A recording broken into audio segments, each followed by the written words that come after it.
We have a very important topic today because I decided to start covering such topics. Because balance is a very important thing that people don't understand at all. Everyone has a certain life scheme that means success. I won't keep you in the dark for long. What do you choose immediately, balance or success? If you choose success, it means you'll die an early death, you'll be depleted, and you'll be an unsuccessful person. If you choose balance, you'll live a long life, develop and progress all the time. That means that if you go to some coach, for example, the more money they charge, the cooler they are and the more they inspire you. There are motivational coaches and they'll all tell you just 3 things. Firstly, you can do it. They will tell you for a long time that you can do it. But the very state of I can greatly depletes energy. The person enters a new spiral of energy expenditure. They're barely alive as it is. So you can do it is the first thing they're going to tell you. The second thing they're going to tell you is you need to get off the couch. They call it different things, but you need to get off the couch. $1 will never fly between your bottom and the sofa. Something like that. This is the next motivational topic. It means that you need to move, you need to do something. Well, some replace the word move with learn. Well, I can't say that's all wrong. It won't help in any way. You see, it's right, but it won't help in any way because it's the next step. And the third thing they're going to tell you is that you need to plan your life and strive for achieving small goals. That's it. They're not going to tell you anything else, but the problem is that this just makes the situation worse because most people suffer from exhaustion. Imagine 2 malnourished people went to motivational training and then they're crawling after each other like this. And one starts banging his head on the floor and it happens again. The other one says, listen, that's not what we agreed on. Are you running hurdles or something? Do you understand? Well, if you don't have enough energy, what kind of business can you go into? What kind of development? What kind of success? There's no energy. Well, let's test you. No, my dear, I'm done with the questions, that's all. So if you can't go to bed on time, you want to watch TV or do something else, but you can't sleep. That means you are already lacking water energy. If there is no energy, there is no success. If your sleep is getting worse, your depth of sleep is decreasing, you can't sleep deeply, you're tossing from side to side. That means you're not getting enough air energy. If you often go to the fridge late in the evening and eat everything you see, especially sweets, then you lack solar energy. Another example is when a man started drinking a little bit. It usually happens in the evenings. Then that means that there's already a severe lack of water energy. It's already a decompensated state, which means drinking alcohol and success are completely incompatible concepts. If a person is naturally very strong, they might achieve something even against this background. But if we're talking about the ability to develop, to be successful, these are incompatible concepts. Because if you can't do anything without alcohol, that means you're already lacking energy. That means you're going to be hypersensitive. You'll be nervous, angry, and resentful all the time. You're going to have serious problems. When a person has a chronic lack of air energy, they have to live deceiving their psyche. Like coffee, tea is caffeine. It's a deception of the psyche regarding air energy.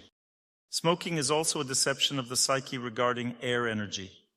In order to maintain the status quo, to somehow survive when there's not enough air energy, people watch movies with a lot of movement, such as action movies, karate films, and things like that. People need to make willful efforts to overcome difficulties. These willpower efforts replenish your inner optimism, which means it becomes easier for the person. However, air energy is not increasing. And on the background of lack of air energy, it becomes easier to live. And that's how children develop movie addiction or gaming addiction, when they need to constantly chase someone to win. It's just a lack of air energy.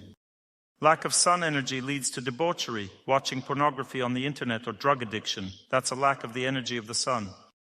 I was giving lectures in New York. I had been there before, and at that time, I was breathing normally.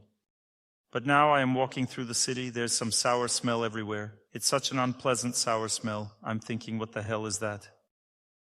Then they told me, they've legalized marijuana. They smoke it just like cigarettes.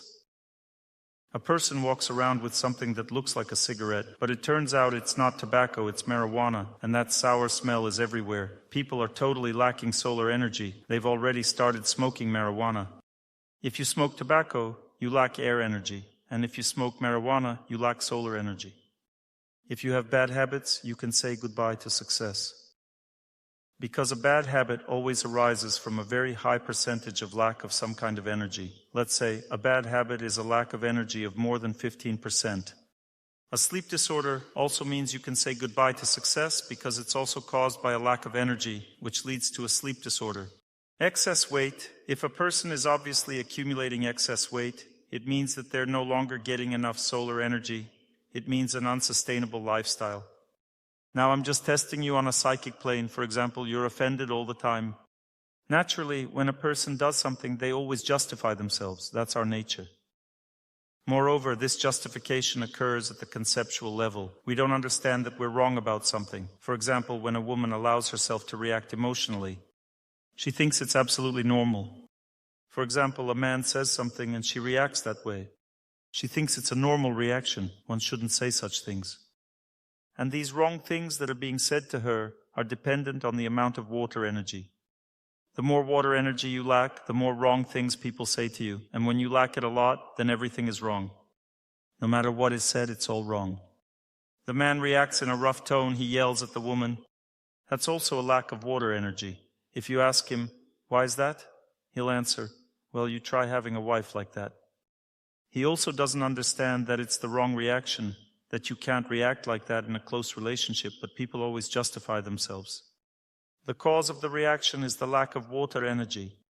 Then, playing the fool, trying to lift up a drunk person when they are lying down and you're trying to lift them up. In this situation, it is called playing the fool.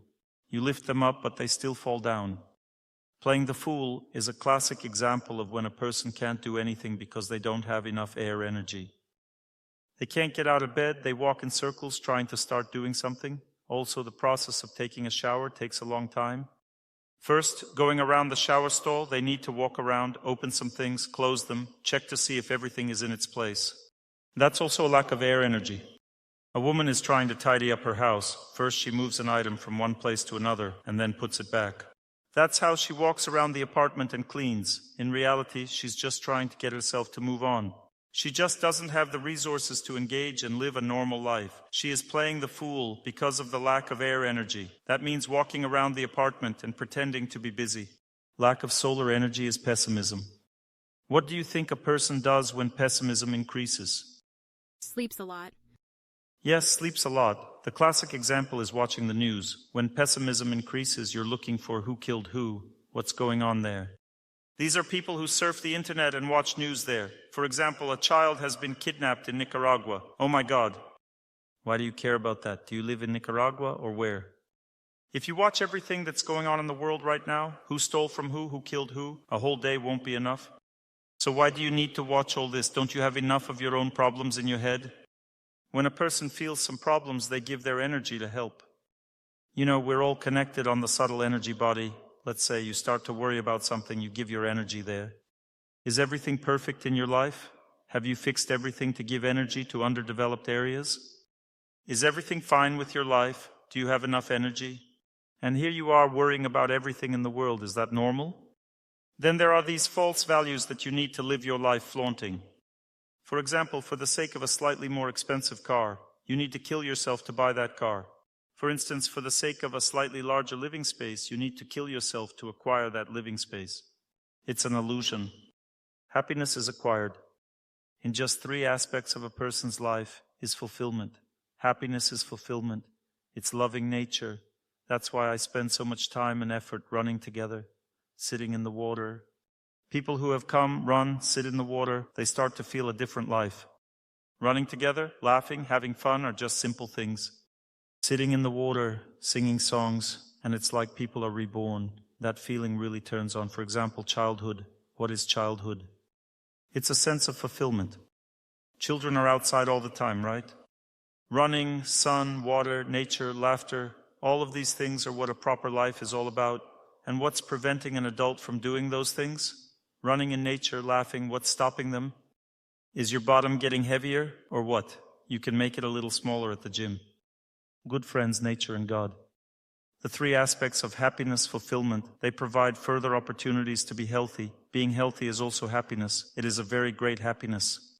Then love, relationships. Proper relationship building is already a resourceful thing. To handle a wife, a man has to be very resourceful. To handle a husband, a woman needs to be resourceful. She needs to forgive, to be patient, to treat kindly. All of these things take energy. Psychologists say, Do your best, smile. Even if they stick a needle in your bottom, smile. And if you stick a needle in them, they say, take the needle out. If you are giving that advice, bear with yourself, smile. Pain is a resourceful thing. For example, if a person is in pain, it's very hard to smile. For example, when I was flying from Minsk to St. Petersburg, I got on the plane and saw that everything was full of stuff and I needed to put my backpack somewhere. I said, Jack, take this small bag and move it. There's plenty of space there and your backpack will fit right in there. There was a man sitting right next to us. He started saying, you can't touch other people's stuff. You have no right. Don't touch anything. He was very angry. I asked, were you talking to us normally? It sounds a little rough to me. He just sat down and stared at his computer. It just instantly blew the person's psyche. I'm sitting there thinking, wow, why is he screaming like that? That's what happens in our lives. You need a lot of resources to deal with a fool. Why is he a fool? He also lacks water energy. He lives under stress, and that's why he became that kind of person. If some situation occurs, a psychologist is not going to help. Even though I'm giving lectures, I got stuck too. I wanted to say some kind words to him. Then I held myself back. Psychologists won't help because without energy there is no life. If you don't have enough water energy and someone touches you a bit, you're already boiling with anger. If you don't have enough air energy, you have no strength to live. If you lack solar energy, sadness arises. As Tsoi sings, the lights are on, the house stands, window has a good view, so then why do I feel so sad? It would seem that he is alive and healthy and could live without worries. Where did this sadness come from? Let's think globally.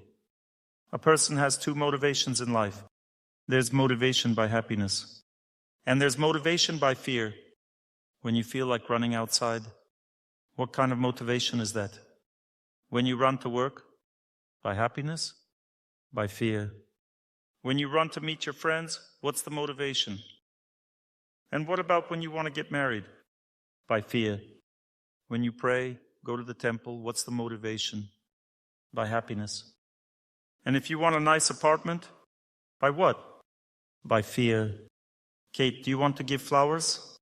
You've become so modest since you got married. Thank you. Kate listened to my lectures, overcame her fate, and got married. She achieved what she wanted. She found a good husband. And not only Kate, but also many people succeed if they live properly. My dears, today I want to change your system settings. This is a very important lecture. When a person wakes up, they are not motivated by happiness. Motivation by happiness means waking up and getting out of bed joyfully. That's very difficult to achieve. Most of the time, even when people get up, it's without joy, just because they have to do it. But if you wake up and get out of bed joyfully, then it means that your mind is working properly. But in order for your mind to work properly, your positive habits must outweigh your negative ones. And that's the formula for success. My positive habits are stronger than my negative ones. A positive habit is sitting in water. How to determine if you have that positive habit? Which one of you swims in ice holes? Raise your hand. Now, which one of you really loves it, wants to go to the ice hole, feels drawn there? That's already a positive habit. Which one of you takes walks or goes jogging? Not bad. And who feels drawn to go outside, who wants to, looks forward to it? It's already a positive habit. Which one of you do static exercises? Who feels drawn to it, wants to do it? It's already a positive habit. Which one of you doesn't eat meat, fish? And which one of you doesn't crave meat? It's already a positive habit. You don't need to raise your hands now. Which one of you wants to find another partner who's better, more attractive, more reliable? And which one of you really thinks it's better to stay together? It's a positive habit. Which one of you is drawn to go to the temple, who wants to pray? That's a positive habit. All of these are negative habits: the desire to increase the living space, to overeat late in the evening, to get out of bed later, to get away from your partner, to find someone better. The desire to earn more money, to achieve strong power, to achieve fame. One person came up to me and asked, Dr. Torsunov, how do you manage to increase your listeners? What is your secret? I answered him, I have a secret. The secret is looking people in the eyes and wanting to help them, and understanding that if you don't do this, life passes in vain. That's my secret. He asked, but still, how do you do it? I remembered when in the children's film Pinocchio, Tortilla, the turtle asked Duramar, what do you want more in life, money or happiness? Imagine what wise things children will be able to learn about what is more important, money or happiness. Duramar asks, how much does this key weigh? How much gold is in the golden key?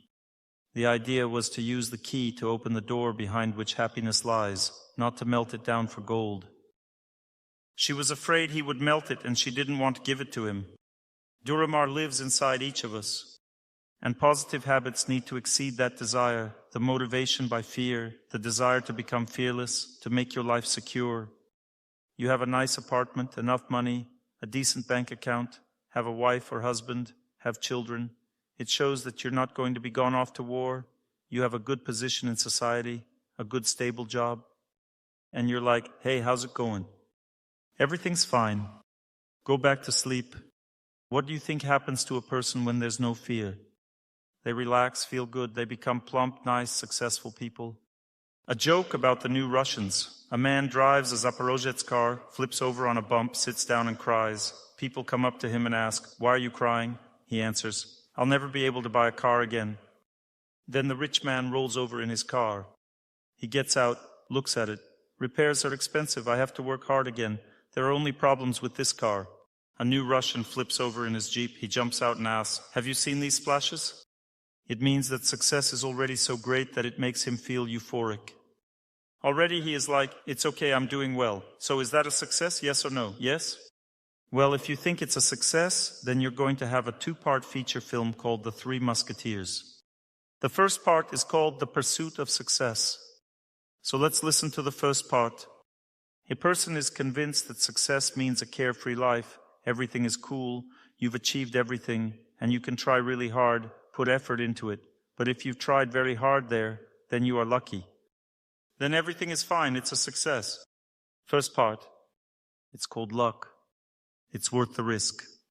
Second part, 20 years later, the same musketeers. Motivation through fear led to its natural outcome. Gaining knowledge is a good decision.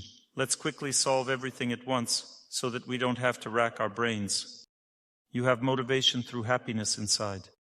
There's no more motivation through fear. You are already a successful person, that's it. I'm so glad that you're interested in working on yourselves. It's truly important. Learning how to live correctly is essential. Most people today live incorrectly, and this has become a significant problem. Yesterday we discussed that everyone on earth feels the need to push themselves to be successful. People attend various training sessions where they are taught to be decisive, believe in their success, and plan their actions meticulously.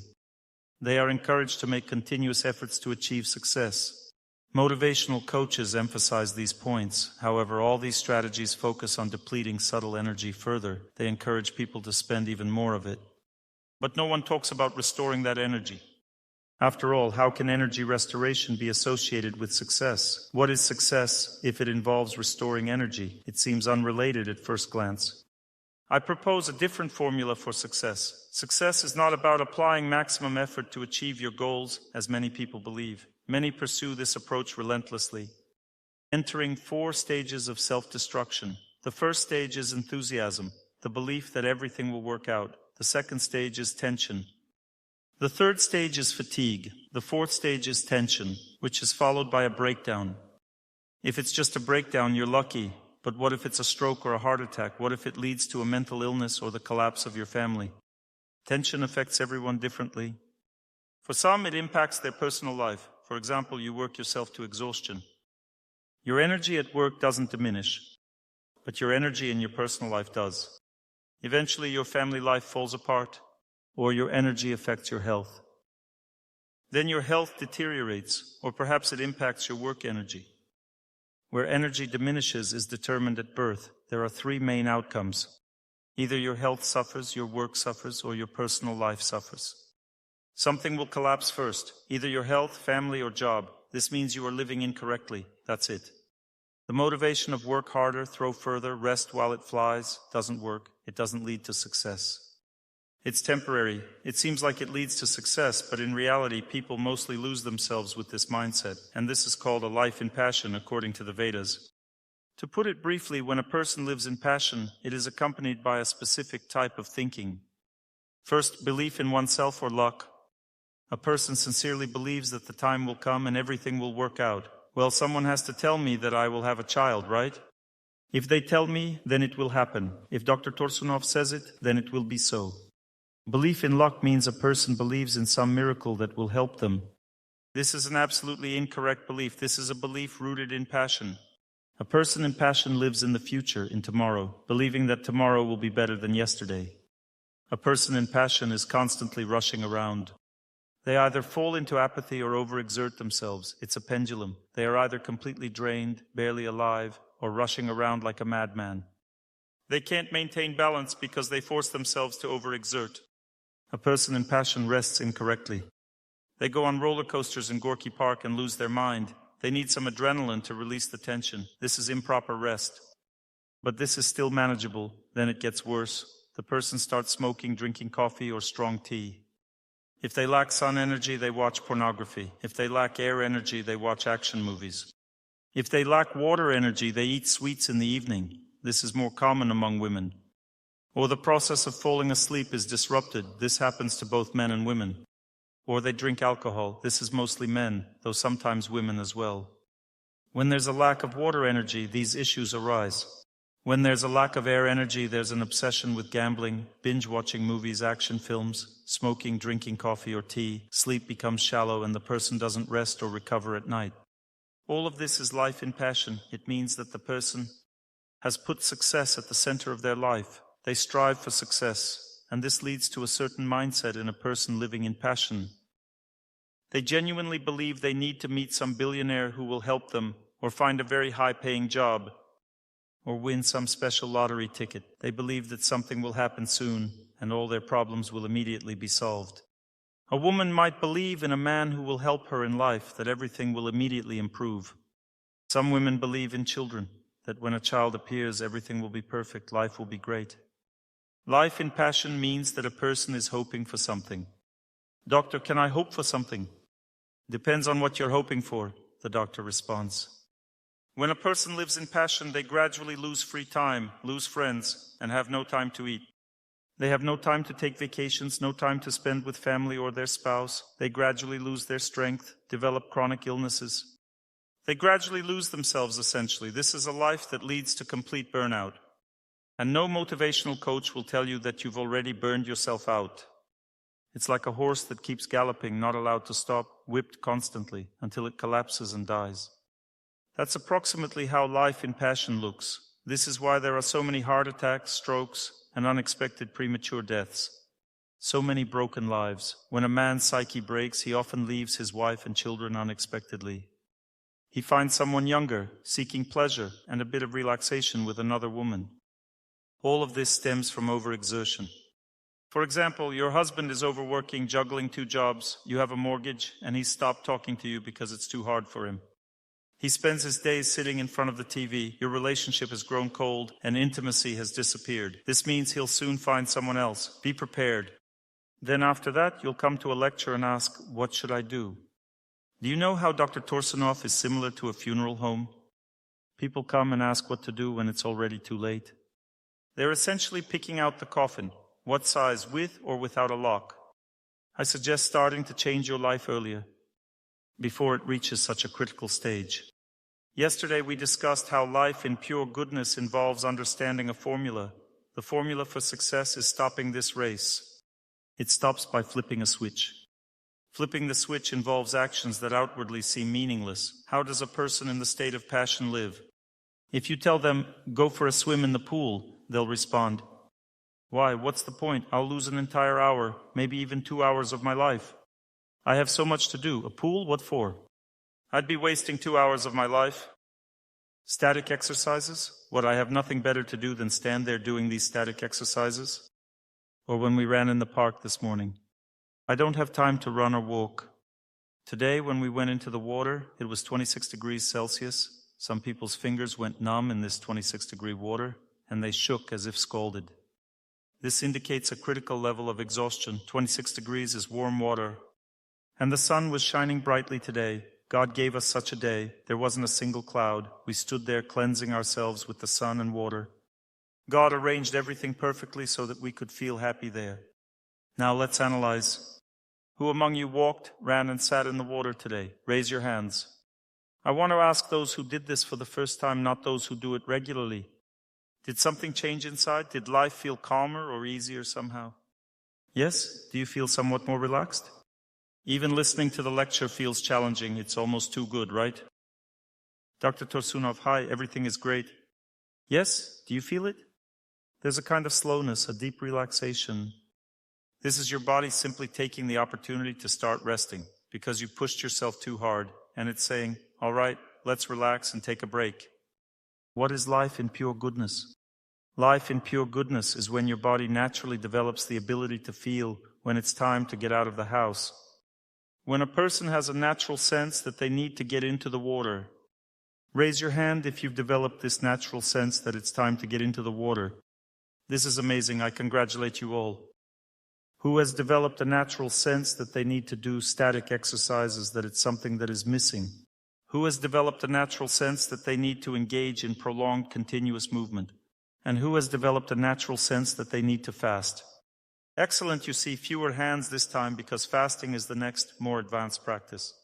Who has developed a natural sense that they just need to pray and stop overthinking things? That there's no need to ask Dr. Torsunov questions. Just pray for 3 rounds and everything will work out. You've developed this sense, haven't you? Excellent. I've developed it too because it's pointless to ask myself questions. You just need to pray. There's no one left to answer my questions anyway. All right, good. This is called a life in pure goodness. When a person lives in pure goodness, positive habits gradually form, leading them to a balanced state. When someone enters a state of balance, they immediately develop a clear, focused understanding of what success really means. They don't rely on luck, but on consistent development. As a song says, we choose the path, not luck or a fleeting dream, but we pursue our goals and remain steadfast along the way. Choosing the path represents life in pure goodness. When a person simply evolves gradually, it doesn't take too long. Within 5 years, life changes drastically. And there are specific stages to these changes. For instance, you might think success means catching a lucky break and immediately landing the perfect job. But that's not how it works. The first stage of success is the restoration of your subtle energy body. Do you know what the result of that is? What do you think? Who can say? A smile appears on the face. A person feels like they've started living. As their subtle energy body is restored, they feel alive again, full of life, as if everything is going well. This is the very first reward, you understand? It may seem like they don't have more money, more friends, or a partner yet, but they feel great. Raise your hand if you felt like life has become genuinely enjoyable. Good, that's the first stage of approaching success. The next stage after the restoration of the subtle energy body is the recovery of physical health. Because the first thing is health, we live in a physical body after all. If you've had a heart attack, what kind of love can there be? You're lying in bed, dying, and that's it. So to experience love, you first need to heal the physical body. The subtle energy body begins investing energy into the physical body, and for a while, you'll need to go through some healing. The next stage of success is new opportunities in terms of energy. For men and women, this manifests differently. For men, the next stage channels all that energy into development. They begin to grow. They have energy to work. In other words, the next stage of success is energy. A new level of energy, the person can genuinely achieve more. Their productivity increases, and so does their ability to concentrate. For women, the energy immediately flows into personal relationships.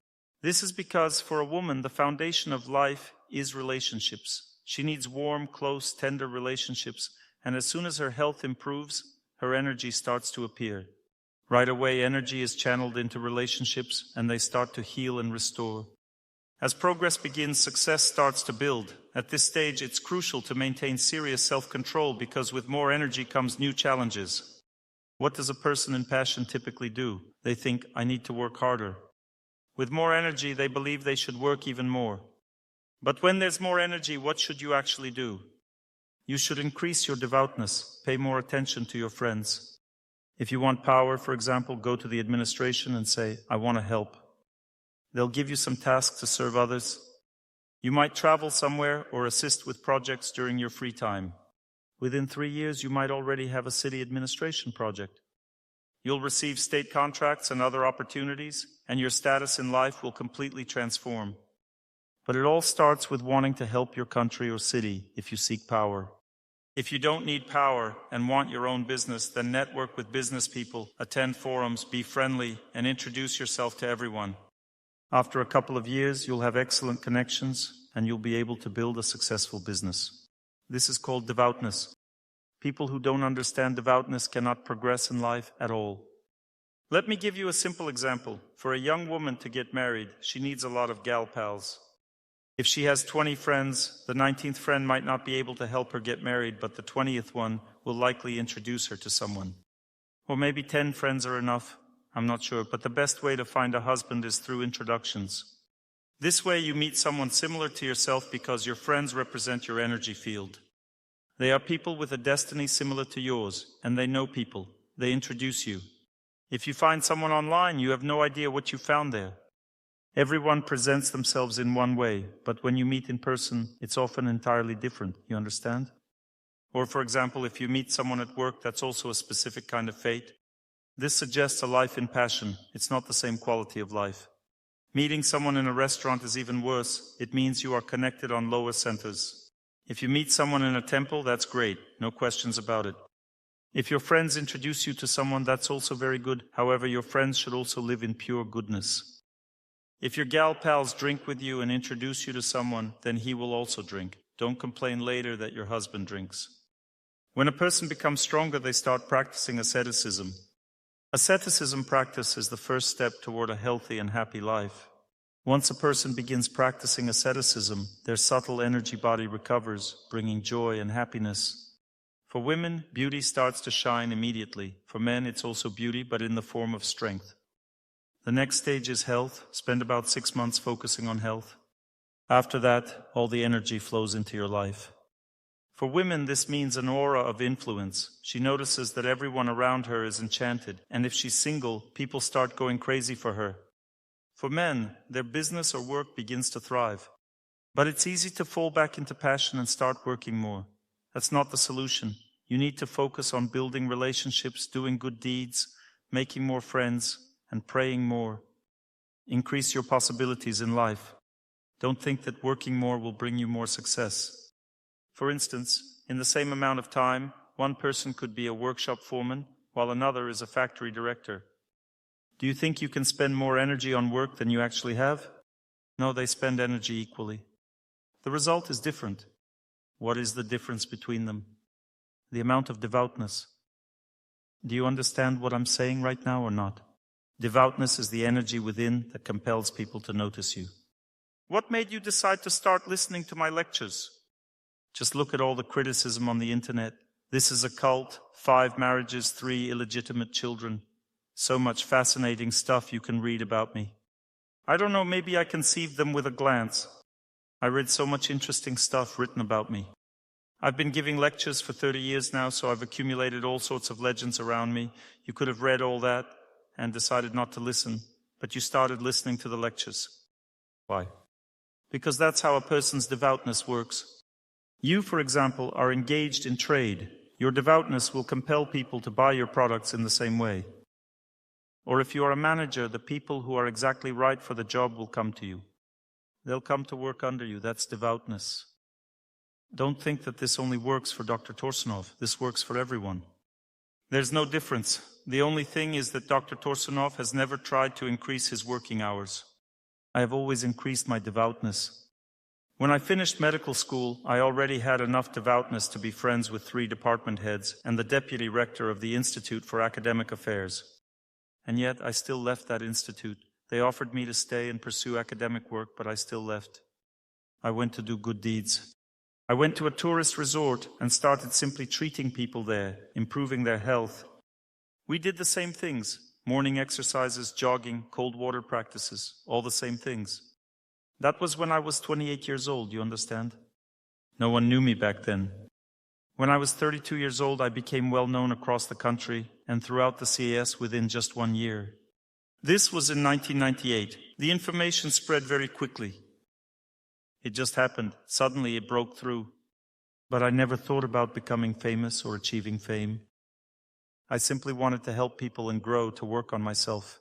The focus on self-development was very serious from the age of 12 in my life. And so, after 16 years, it all paid off and success came.